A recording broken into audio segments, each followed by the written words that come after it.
السلام علیکم، controversy today کے ساتھ آپ کی خدمت میں حاضر ہیں۔ جیسا کہ آپ کو معلوم کہ اب تک کی اہم خبریں اور ان خبروں پر ہمارے تبصرہ نگاروں کی رائے۔ تبصرہ نگاروں کے تعارف سے پہلے آج کے موضوعات کا تعارف کروا دیں۔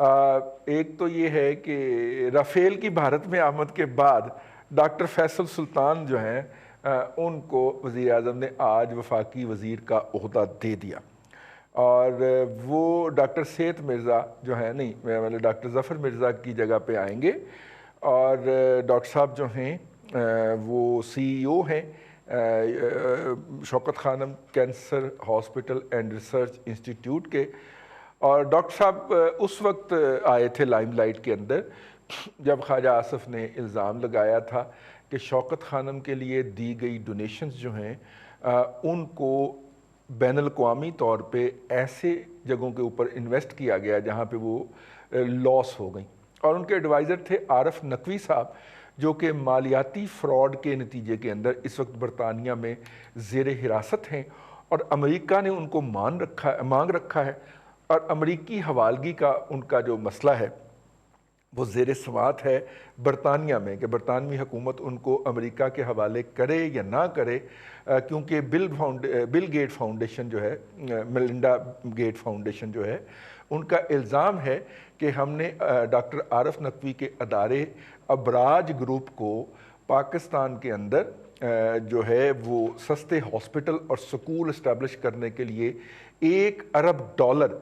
یعنی کہ آج کے ڈیٹ میں اگر ہم دیکھیں تو تقریباً کوئی 160 ارب روپے سے زیادہ کی رقم دی تھی، لیکن جو ہیں ڈاکٹر عارف نقوی صاحب جو تھے نہ صرف انہوں نے خرد برد کیا بلکہ وہ رقم جو ہے ڈاکٹر عارف نقوی میں کے اکاؤنٹ میں آئی، اس میں سے کچھ رقم تقریباً $38 کروڑ کا الزام ہے، اور اس میں سے پھر بہت ساری رقم جو ہے وہ پاکستان میں ایک سیاسی پارٹی یعنی کہ PTI کو اور شوکت خانم کو ڈونیشن دی گئی، ڈونیشن کے نام پہ وہ پاکستان آئی۔ اب پتہ نہیں وہ ڈونیشن آگے ان کے پاس آئی یا وہ منی لانڈرنگ تھی، انہوں نے پیسے وہاں سے ٹرانسفر کیے، یہ الزام ہے جی۔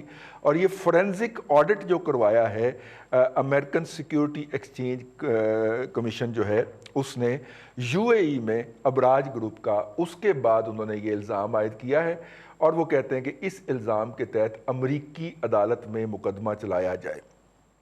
ڈاکٹر صاحب پہلے عارف نقوی صاحب پہلے جو تھے وہ UAE میں بھی زیر حراست رہے جی، وہاں پہ انہوں نے سزا بھگتی، اور پھر اس سزا بھگتنے کے بعد ان کو برطانیہ میں اپنے گھر جانے کی اجازت دی گئی۔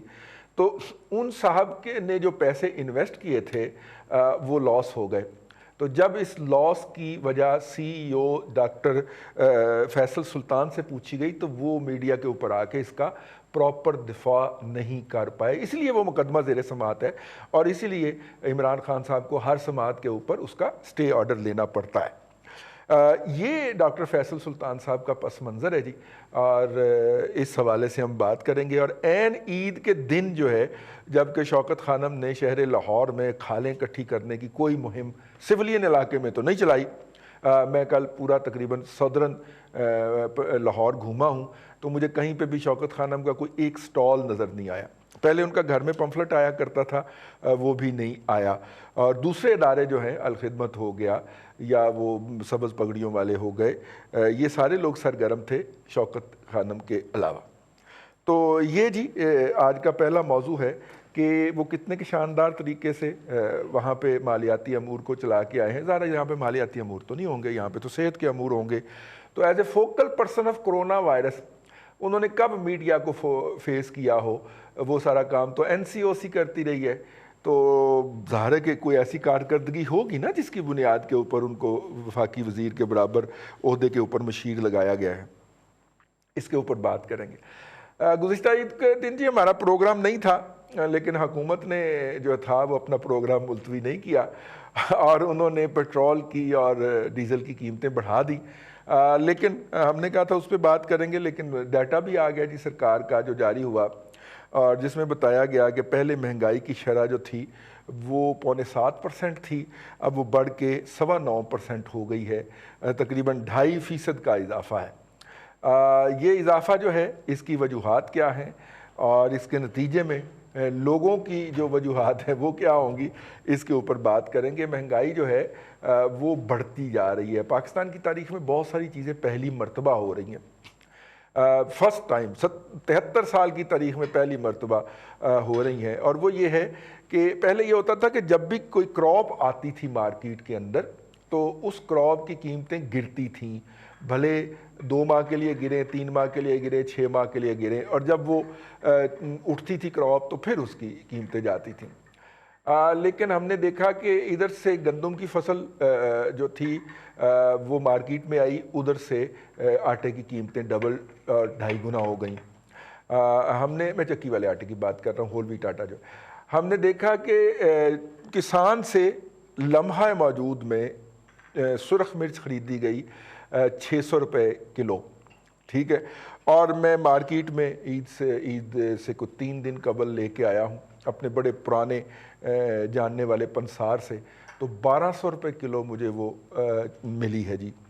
یہ جو ڈفرنس ہے, رائٹ ناؤ کراپ آ رہی ہے جی اس کی مرچ کی, تو یہ ڈفرنس بڑا خوفناک ہے جی کہ اب تو کم از کم اس کی قیمت گرنی چاہیے تھی, نہیں گری جی. اب اس کے اوپر مختلف جواز دیے جا سکتے ہیں کہ آپ کا دکاندار جو ہے وہ کرپٹ ہے, اس نے آپ کو زیادہ ریٹ لگائے ہیں, لیکن اصل میں جو ایشو سمجھ نہیں آ رہا اور سمجھنے کی ضرورت ہے کہ فصل آ رہی ہوتی ہے اور جس قیمت پہ کسان سے خریدی جا رہی ہے اس قیمت میں, اور جس قیمت میں عوام کو بیچی جا رہی ہے اس قیمت میں 100 سے 150% کا فرق ہے, اور اس موقع کے اوپر ریاست کو انٹرفیئر کرنا ہوتا ہے.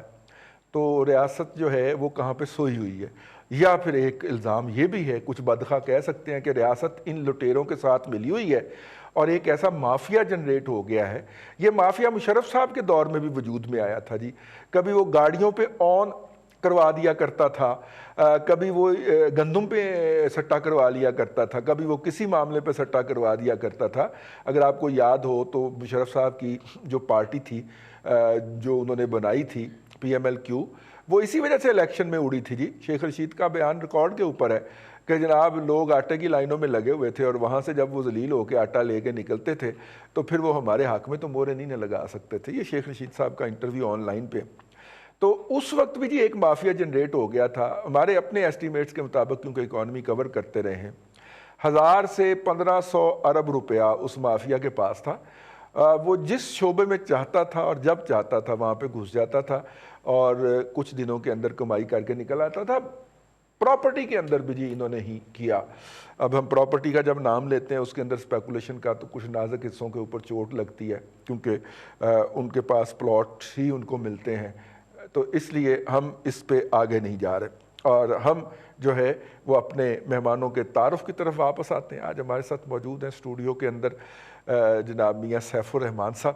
میاں سیف الرحمان صاحب سینئر صحافی ہیں, اور ہم ان کے ماتحت کام بھی کر چکے ہیں, ایڈیٹر رپورٹنگ رہے ہیں دی نیوز کے یہ, اور آج کل تو ایڈیٹر ہی ہے صرف, اور کالم لکھتے ہیں جی بڑے ورسٹائل طریقے کے اندر اور بڑے پوپلے انداز کے اندر اپنی بات کرتے ہیں تاکہ کسی کو زیادہ نہ چبھے اور بات بھی ہو جائے, اور یہی صحافت کا اصول ہونا چاہیے. اور ان کے ساتھ تشریف رکھتے ہیں جناب ہمدم درینہ ارسلان رفیق بھٹی صاحب. بھٹی صاحب ہمارے لاہور بیورو چیف ہیں اور بڑے ورسٹائل اور بڑے دبنگ ہیں. آپ ان کی مونچھوں سے ان کی دبنگنیس کا اندازہ کر سکتے ہیں. دبنگ قسم کے جرنلسٹ ہیں جی. بہت شکریہ آپ کا. چلبل پانڈے ہیں میں. اچھا جی. اور اسکائپ پہ آج ہمیں جوائن کریں گے بریگیڈیئر ریٹائرڈ عمران ملک صاحب. بریگیڈیئر صاحب دفاعی تجزیہ نگار ہیں اور تصویراتی معاملات کے اوپر ان کی تحریریں آپ اکثر اخبارات میں ملاحظہ کرتے رہتے ہیں. بہت کم لوگ ہیں جو اس طرح اتنے اہم اور حساس موضوعات کے اوپر قلم اٹھاتے ہیں. ڈاکٹر فیصل سلطان کی تعیناتی. میاں سیف الرحمان صاحب, عمران خان صاحب جو تھے وہ دوسروں پہ اکبرہ پروری کا الزام لگایا کرتے تھے, ٹھیک ہے, اور اس حوالے سے انہوں نے جناب اسحاق ڈار کو اور نواز شریف کو بہت رگڑا ہے, ٹھیک ہے. تو میرا خیال ہے اس سے ایکویٹ تو نہیں کیا جا سکتا اس کو, کیونکہ فیصل سلطان صاحب رشتہ دار تو نہیں ہیں. ایکویٹ تو بعد میں کریں گے, پہلے تو یہی تجزیہ ہم کر لیں کہ وہ کیا مشن لے کے آئے تھے, دعویٰ کیا کیا گیا تھا, تبدیلی کسے کہتے ہیں. وہ چاہ رہے تھے کہ وہ کہتے تھے کہ ہم تمام روایات توڑ دیں گے فرسودہ,